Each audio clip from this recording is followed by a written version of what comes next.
The Instigators is directed by Doug Liman and tells the story of two robbers that have to go on the run after a robbery goes horribly wrong. I went into this movie knowing absolutely nothing. The only thing I knew about this movie was that it starred Matt Damon and Casey Affleck, and that really just had me a little bit more intrigued. I think this is the first time that they worked together on screen since Good Will Hunting. I might be wrong about that. So that kind of had me a little bit more intrigued. Plus, this is an Apple TV Plus film, and so their record is usually more hits than misses. There are really more things that I enjoy on Apple TV Plus, but the reviews haven't really been the best. So I went into this movie with bottom of the barrel expectations, and my expectations for this movie was pretty much met. Doug Liman kind of has a hit and miss record for me. I really enjoy the Firstborn movie. I really enjoy Mr. and Mrs. Smith. I might be in the minority that really enjoys that movie. He did this year's Roadhouse, which I thought was a lot of fun. So I was kind of really hoping that we would get the Roadhouse feel with this movie, and at points you can kind of feel that. However, what this movie really lacks is the fact that it feels like it is trying really hard to be funny. It feels like it was written by somebody that was told they were funny, and they just infused a lot of jokes and tried to make it funny. And boy, do Matt Damon and Casey Affleck do the very best that they possibly can to save this movie. And they do try to infuse a little bit of fun here and there in order for you to get a little bit more of an enjoyment. Even with the chemistry between these two, I was not feeling it, even though I know that they can work together the very best that they possibly can. I'm not sure how much of it has to do with Doug Liman's direction or how much it has to do with the writing for this movie. Honestly, I have no idea who wrote this movie.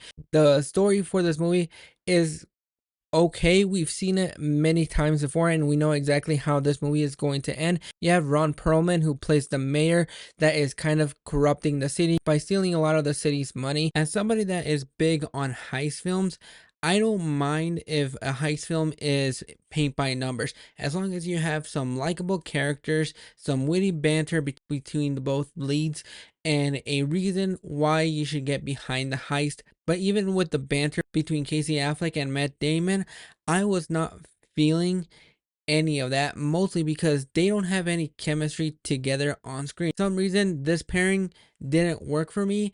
I'm not sure how much of it has to do with the fact that it feels like it was made by two friends having a good time, except I wasn't having a really good time. Even when it comes down to a couple of the henchmen here and there, they all feel incompetent. They don't feel menacing. They act tough, but they don't come on tough enough. Then you throw in Ving Rhames in here that is trying to track these two down because of something that they stole, and he just really felt one note, and there was really nothing to this character. So when it comes down to the heist, I just didn't care about what was actually going on, why they were stealing this money.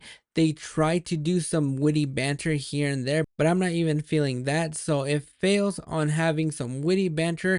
Even when it comes down to the interaction between Matt Damon and his therapist, it all felt just one note. And while even when they're on the run, there's really nothing exciting or fun that happens. A couple of cool car chases here and there, but nothing that really grabs your attention. So it was really missing that fun factor that I kind of really wanted to have. Then you have Alfred Molina thrown in here as well, and he kind of feels like he's sleepwalking through the movie. He has some moments here and there, but he doesn't have that big of a screen presence. And then the guy that hires Damon and Affleck to take on this robbery, he disappears for a majority of the movie and doesn't have a lot of impact to the movie until we get to the post-credit scene of this movie, which I just thought was ridiculous. This movie is serviceable enough. There are some moments here and there where they kind of sprinkle a little bit of fun, and there are some jokes in here that got a couple of chuckles out of me, but it's definitely not something that you need to check out immediately. If you have nothing else to do, then I suggest that if you have nothing else to do or you have nothing else to check out, I think this would be a serviceable movie to check out when you're bored shitless. So that's going to be my rating for the movie. Check it out when you're bored shitless. But those are my thoughts on The Instigators. Have you guys heard of this movie? Are you planning on checking it out when it drops on Apple TV Plus? Go ahead and drop your thoughts in the comments below, and I'll catch you guys for the next video.